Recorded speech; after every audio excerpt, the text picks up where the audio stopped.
Welcome back to Wives Gone Wild. We're grateful for your support. Where are you joining us from? We enjoy seeing who shares these wild moments. Now, today's cheating wife story begins. If you had asked me a few years ago, I would have told you that I was a lucky man. Life wasn't extravagant, but it was good. I had a stable job, a home to return to after long hours, and most importantly, a wife I adored. I wasn't born into wealth, but I believed in working hard and planning for the future. That's why I juggled 2 jobs, not because I had to, but because I wanted to. I wanted to build something lasting, something meaningful for us. It was exhausting, but I never minded. Every late night, every aching muscle, every missed weekend, none of it mattered as long as we were building our life together. Our home wasn't the biggest or the fanciest, but it was enough. And within those walls, I thought I had everything a man could ever want. A wife who looked at me with warmth, who greeted me with a smile after long shifts, who sent me messages during the day just to say she missed me. She reminded me to take care of myself. She told me she loved me, and I believed her. You see, when you love someone, you don't second-guess their words. You don't sit around dissecting every smile, every touch, every soft-spoken, "I love you." You trust, and that's exactly what I did. I trusted. I believed in my marriage. I believed in my wife. But love can be deceiving. And one day, I would wake up to a reality I never saw coming. The evening was like any other. The sun had begun its slow descent, casting a golden hue over the neighborhood as I made my way home. My body ached from another long shift, but the thought of a warm shower, a quick meal, and a few hours of rest before the next day kept me moving. As I reached my driveway, a voice called out, "Hey, son, got a minute?" I turned to see my neighbor, an older man in his late 50s, sitting on his porch as he always did. He was the quiet type, the kind who observed more than he spoke. I wasn't particularly close to my neighbors, exchanged nods, maybe a polite, "How's it going?" in passing, but that was the extent of our relationship. So when he motioned for me to come closer, I hesitated. "Listen," he started, shifting in his chair, his eyes darting around as if making sure no one else could hear. "I don't mean to cause trouble, and maybe it's none of my business, but I've noticed something." I furrowed my brow, unsure where this was going. "Noticed what?" He hesitated for a moment before lowering his voice. "Your wife? She's been bringing a man home while you're at work." I blinked. Then I let out a small chuckle, more out of disbelief than anything else. "A man?" I repeated, shaking my head. "No way. If she had someone over, it was probably just a relative. Maybe her cousin or an old friend."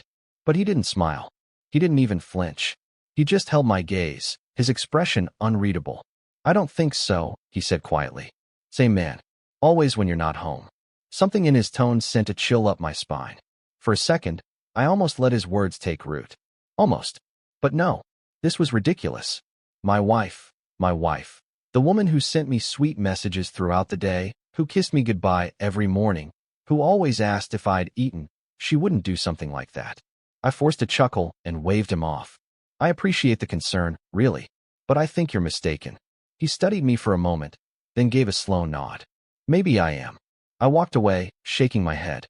It was nonsense. A misunderstanding. A case of mistaken identity. And yet, that night, as I lay in bed beside my wife, my neighbor's words echoed in my mind. I tried to shake them off. I told myself there was a logical explanation.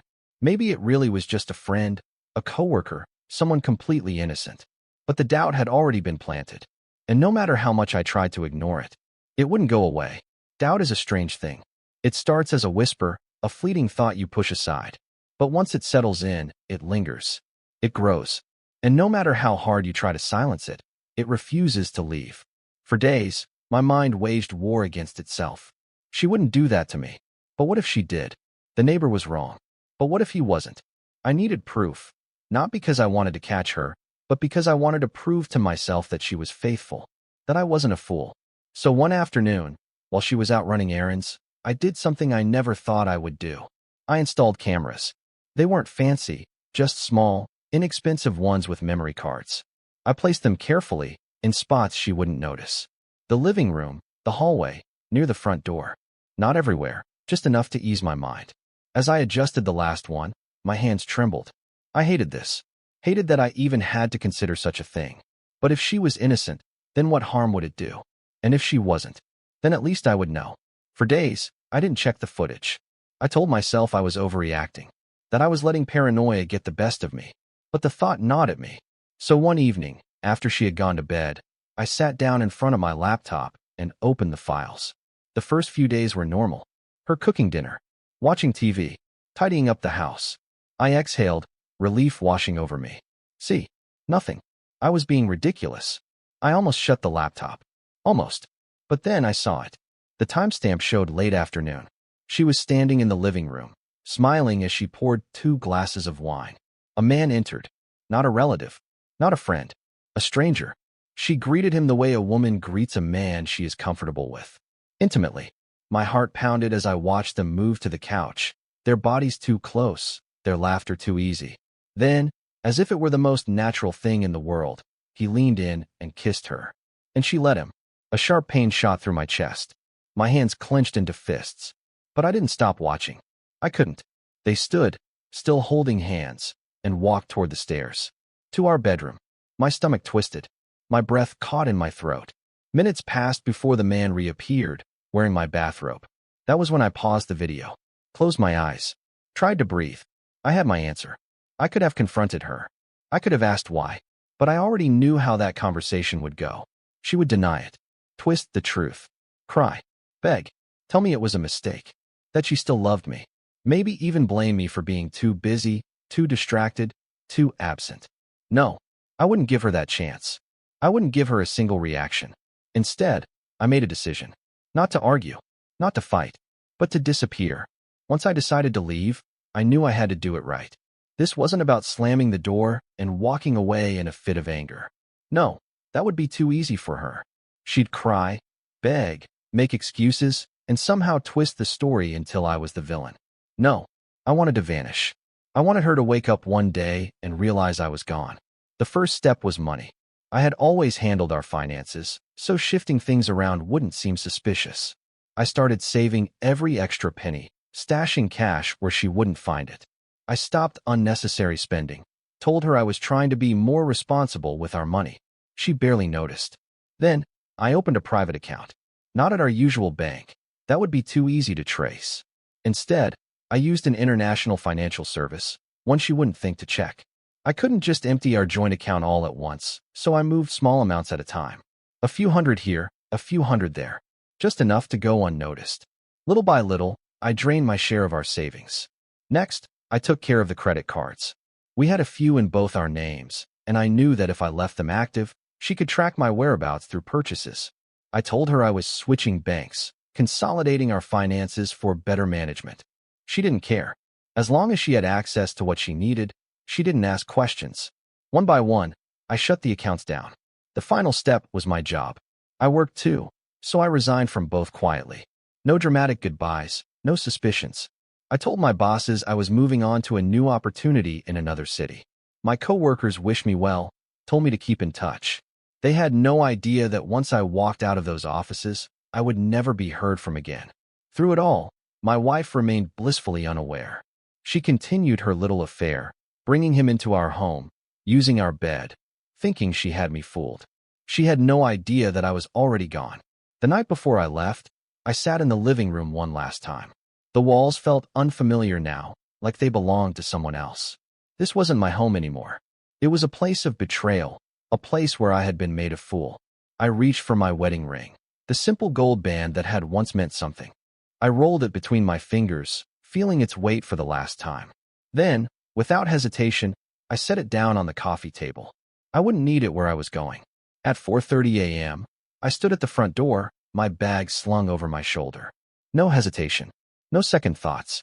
I turned the handle, stepped outside, and let the door click shut behind me. I didn't look back. Not once. By the time the sun rose, I was already gone. When she woke up that morning, she probably didn't notice anything was wrong. At first, she might have assumed I was in the shower or already making coffee. Maybe she expected to find me sitting at the kitchen table, exhausted from another long shift. But then, she called my name. And silence answered. She walked through the house, checking each room. The bedroom, the bathroom, the kitchen, the living room. Nothing. Then, the little details began to sink in. My shoes were gone. My jacket, missing. The spot where I always left my keys near the front door. Empty. She reached for her phone, dialed my number. Straight to voicemail. Tried again. And again. Still nothing.